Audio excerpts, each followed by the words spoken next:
탈무드에 나오는 어떤 유서에 대한 이야기입니다.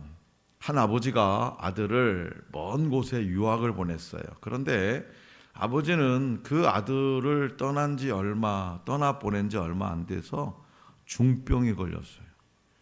유학을 보낸 아들이 돌아오기 전에 죽게 될 것 같았던 그는 나의 모든 재산을 한 노예에게 상속하고 아들에게는 그중 아들이 원하는 단 한 가지만 남겨준다라는 짧은 유서를 남기고 세상을 떠났어요. 주인이 세상을 떠나고 모든 재산을 상속받게 된 노예는요, 어느 날 갑자기 굴러 들어온 자신의 행운을 기뻐하면서 한 걸음에 유학을 보낸 주인의 아들에게 찾아가서 주인의 죽음을 알리고 그 유서를 내밀었어요.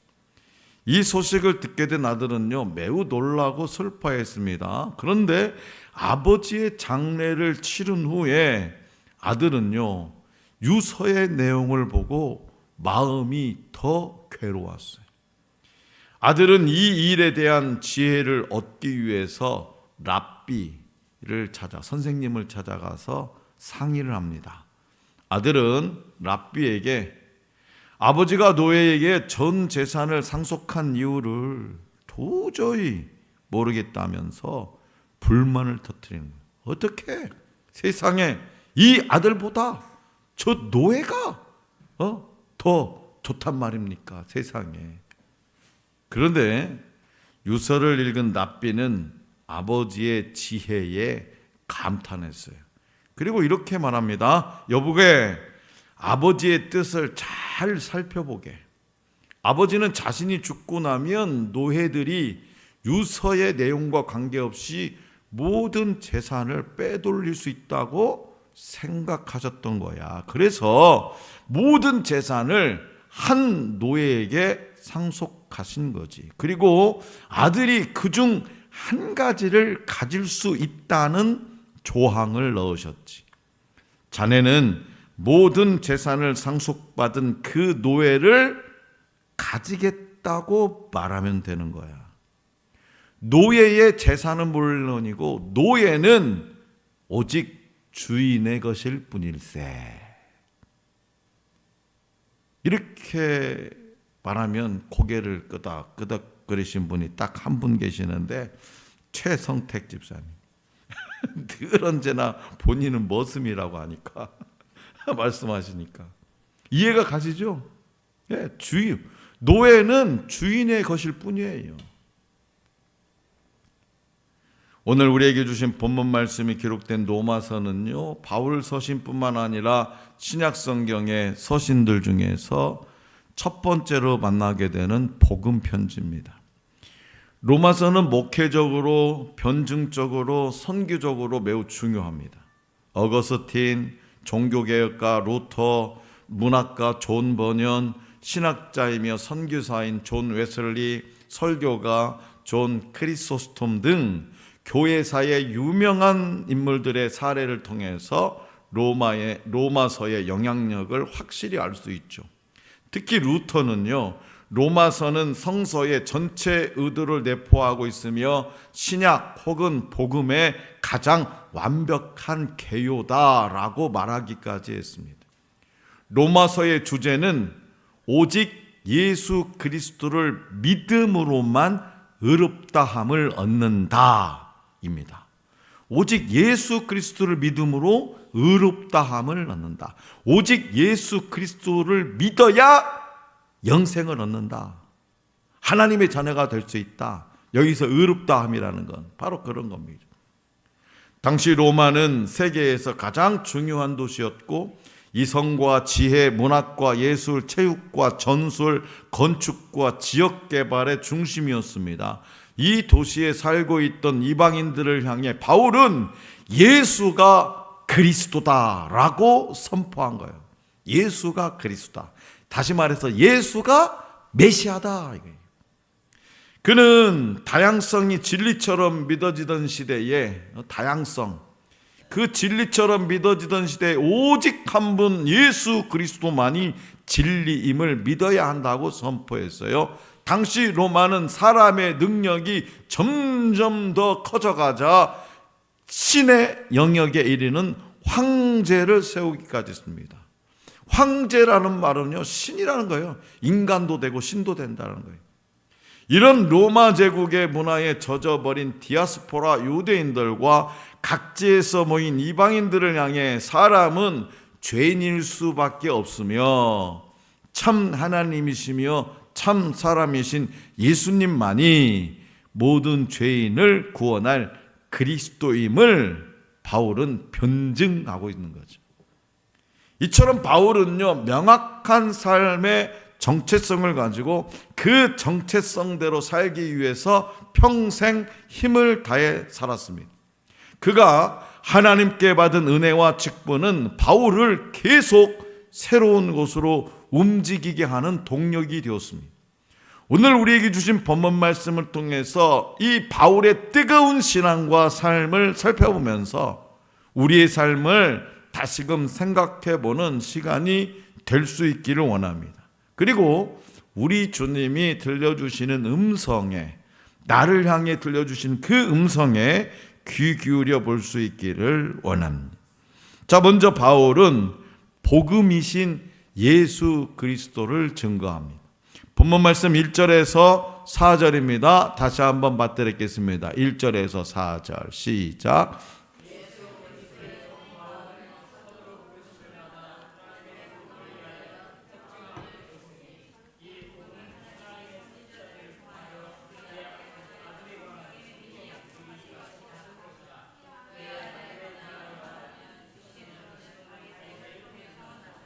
성결의 영으로는 죽은 자들 가운데서 부활하사 능력으로 하나님의 아들로 선포되셨으니 곧 우리 주 예수 그리스도시니라. 아멘. 자, 여기서 바울은 예수 그리스도가 하나님의 복음이라고 강조합니다. 복음은 하나님이 선지자들을 통해 하나님의 아들에 관하여 성경에 미리 약속하신 겁니다. 복음이라는 것이, 이 약속이 이루어졌음을 증명하는 것이 바울의 사명이었어요. 삶의 이유였어요. 바울은 두 가지를 말합니다. 첫째는 본문 말씀 3절에 기록된 대로 하나님의 아들은 육신으로는 다윗의 혈통에서 나셨다라는 거예요. 구약에는요, 그리스도께서 다윗의 후손으로 태어날 것이라고 한 예언이 많습니다. 다윗의 후손으로 예수 그리스도께서 태어날 것이라고 한 예언이 많아요.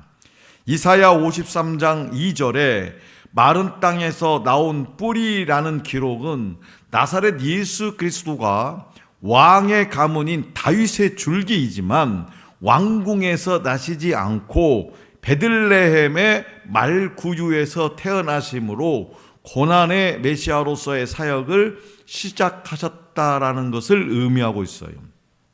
이사야 11장 1절에 이새의 줄기에서 한 싹이 나며 그 뿌리에서 한 가지가 나서 결실할 것이요 라는 기록은요, 메시아가 다윗의 아버지 이새의 혈통으로 태어나지만 유다의 멸망과 포로기를 거쳐 그루터기만 남은 상황에서 다시 싹이나 열매 맺는 것을 말합니다. 하나님의 아들에 관하여 성경에 미리 약속하신 것이 이루어졌음을 증명하는 바울의 두 번째 이야기는 뭐냐? 성결의 영으로는 죽은 자들 가운데서 부활하사 능력으로 선포되었다는 거예요. 이는 예수 그리스도께서 성령을 따라 부활하여 성령의 능력을 가지고 높아지신 하나님의 아들로서 현재 영광스러운 사역을 하고 계심을 뜻합니다. 지금 현재도 성령의 능력으로. 예수 그리스도는 그래서 복음 자체고 하나님의 아들이에요.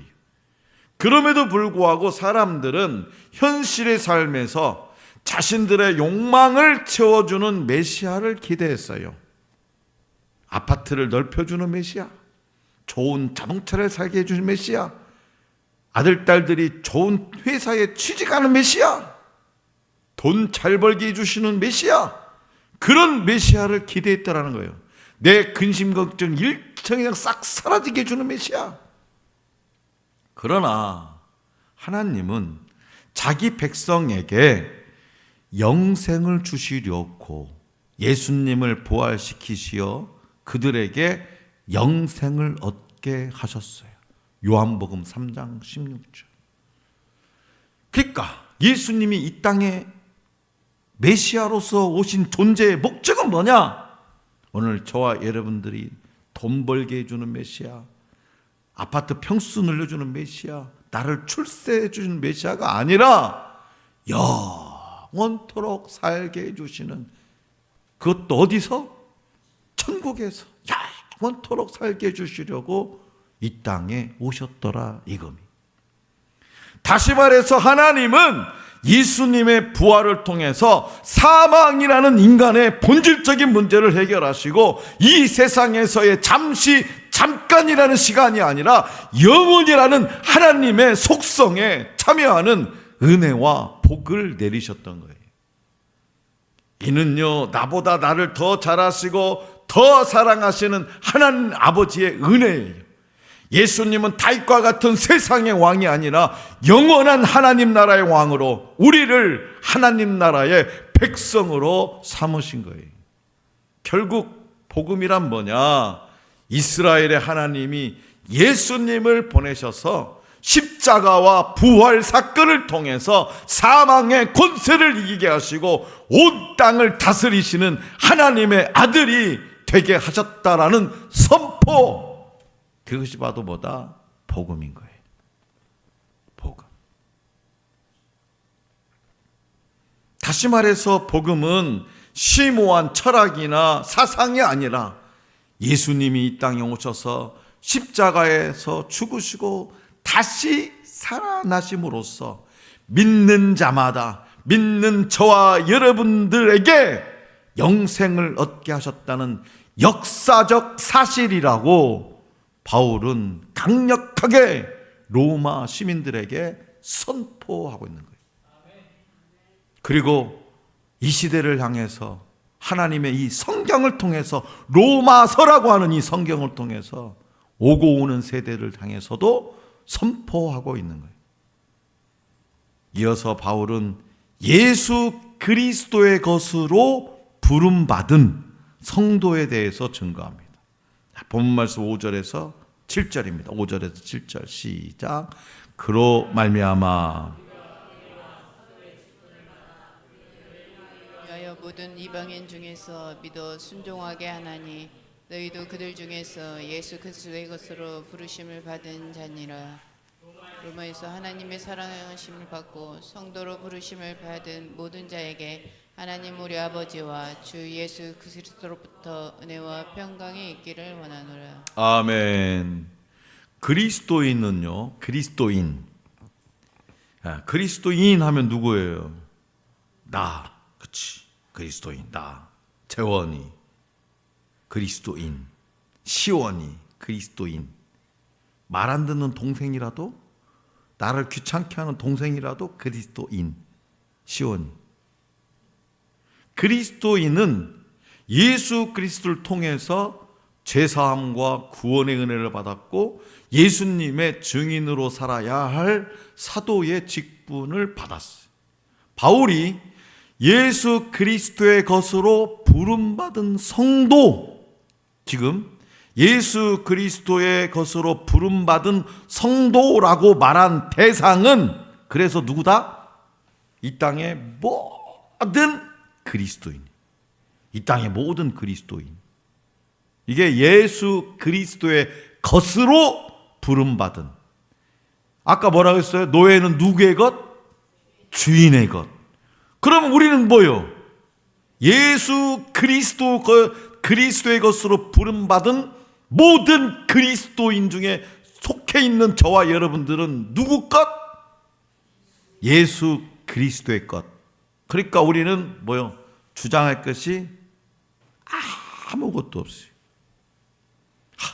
목사님 그런 소리 마세요. 내가 지금 이 집 하나 장만하려고 뼈 빠지게 고생했는데 어떻게 세상에. 아니요, 내 것이라고 주장할 수 없어요. 아무것도. 우리는 누구요? 예수 그리스도의 것이에요.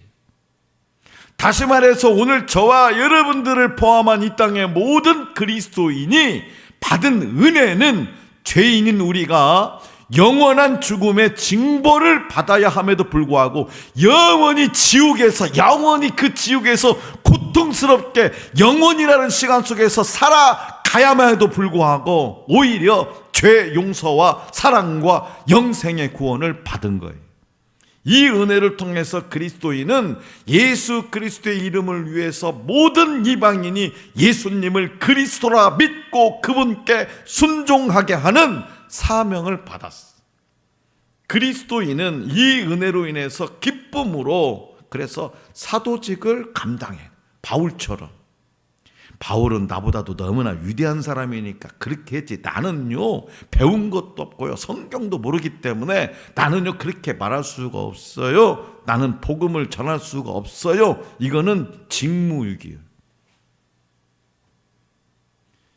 자, 그래서 이에 대해 바울은 편지 첫머리에서 자신을 예수 그리스도의 종이라고 표현하면서 오직 예수 그리스도의 증인으로 살겠다고 고백합니다. 종, 곧 노예라고 하는 것은 가장 비천한 자리에 있는 사람이죠. 그러나 사도라는 말은 뭐냐? 보냄받은 자라는 뜻이요. 보냄받은 자, 사도가. 예수님이 전권을 그에게 위임하셨다는 의미입니다. 즉 종처럼 비천한 모습으로 살지만, 이 땅에서 종처럼 비천한 모습으로 살지만 예수님의 권위와 영광을 그대로 위임받은 권세를 가진 사람이라는 뜻이에요.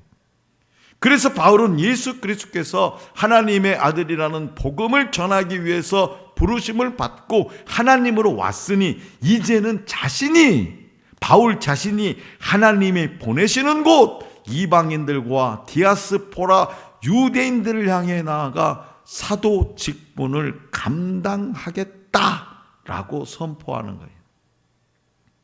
성도 여러분, 바울은 이처럼 하나님의 복음이 곧 예수 그리스도임을 확신하고 이를 전했습니다. 자, 그렇다면 여러분들은 그리스도인으로서 복음을 어떻게 소개하고 있습니까? 로마서의 첫 단어는 바울입니다. 헬라어로는 파울로스입니다.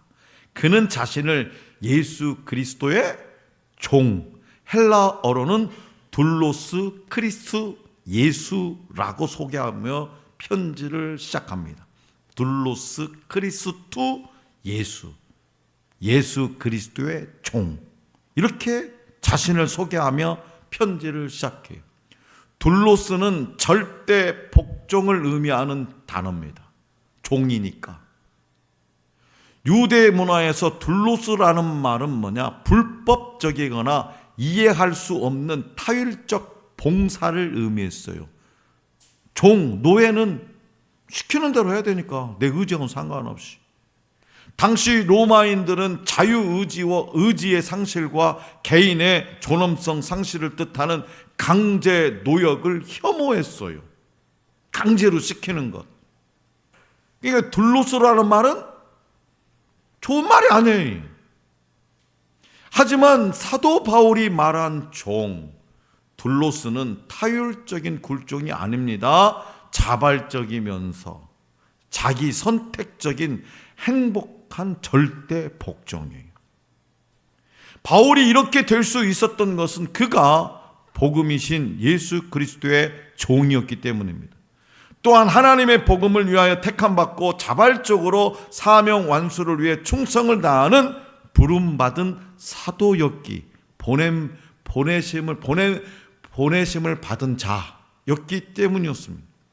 그래서 종과 사도 서로 상반되는 단어들이 예수 안에서는 하나가 된다는 것을 바울은 깨닫고 그것을 마음껏 누렸어요. 종과 사도 서로 반대되는 개념이에요. 이건 어울릴 수 없는 상황이에요. 그런데 예수 안에서는 하나가 되더라. 그것을 바울은 누렸다는 거예요. 이것이 바로 뭐다? 복음이라는 거예요. 복된 소식, 좋은 소식이라는 거예요. 화평이 필요한 로마와 세상에서 스스로 종이 되어도 행복함을 누릴 수 있는 삶을 사는 것, 그것이 복음이기 때문입니다. 그 복음을 이루신 분이 바로 예수 그리스도입니다. 그렇다면 여러분에게는 복음을 위해 부름받았다라고 하는 사명감이 확실하게 있습니까? 나는 복음을 위해 부름받았다, 그런 사명감이 확실하게 있냐 이 말이. 그렇지, 지금 고개가 절로 저는 게 아니라 별로. 바울은 이방인에게 복음을 전하는 종이요 사도라고 자신을 소개합니다. 그리스도인인 여러분은 자신을 어떻게 소개합니까? 친구들에게, 네? 복음을 모르는 이들에게. 바울은 자신이 다른 성경의 인물들처럼 하나님께 부름받은 존재임을 강조해요. 나는 하나님께 부름받았어. 복음을 전하는 자로 부름받았어. 여호와 하나님께 대한 열심으로 기독교인을 핍박했던 사울이 바울이 되어서 예수 그리스도의 종과 사도가 되었습니다. 구약 성경 인물 중에는 하나님과 개인적으로 만난 후에 변화된 경우가 많습니다. 사도 바울은 그리스도이신 예수님을 인격적으로 만났죠. 바울은 예수님과 그분의 추종자들을 미워하고 두렵게 하는 사람들이었습니다. 그렇게 그리스도인들을 핍박하고 죽이기 위해 뒤를 밟던 바울은 다메섹으로 가던 길에 하늘로부터 내려 둘러싸인 빛 가운데에 예수님을 만납니다. 예수님과의 만남은 그의 미래를 완전히 바꿔놓았습니다. 그는 앞을 볼 수 없는 상황에서도 부덕부덕 기어서 다메섹으로 갑니다. 그리고 그의 계획과 목적과, 처음 세웠던 계획과 목적과 부합하지 않는 황당한 상황이 펼쳐지죠. 그 후에 자신이 붙잡아서 핍박하려고 했던 아나니아에게서 자신의 사명에 대해서 이렇게 듣게 되죠. 이 사람은 내 이름을 이방인과 임금들과 이스라엘 자손들에게 전하기 위하여 택한 나의 그릇이라. 그가 내 이름을 위하여 얼마나 고난을 받아야 할 것을 내가 그에게 보이리라. 이게 예수님을 만난 후에 바울이 받은 사명이에요. 사랑하는 성도 여러분, 여러분에게는 바울이 체험한 회심과 변화된 삶처럼 예수님을 만난 경험이 있습니까? 예수님을 만난 경험이 있어요? 하나님이 내게 주신 사명은 뭐라고 생각하십니까? 황금 연휴 동안 그냥 그 싸그리 잊어버리고 그냥 룰러랄라 재밌게 지냈다면, 이제는 다시금 돌아와서 하나님이 내게 주신 사명이 뭐냐?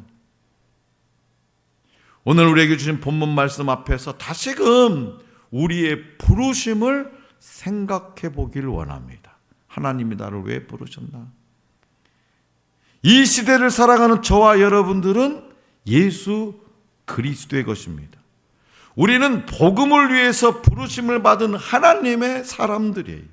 하나님은 사도들을 세우시고 그들로 예수님이 그리스도이심을 전하게 하셨습니다. 사도들은 예수님께 직접 가르침을 받고 부활을 목격한 증인이어야 했습니다.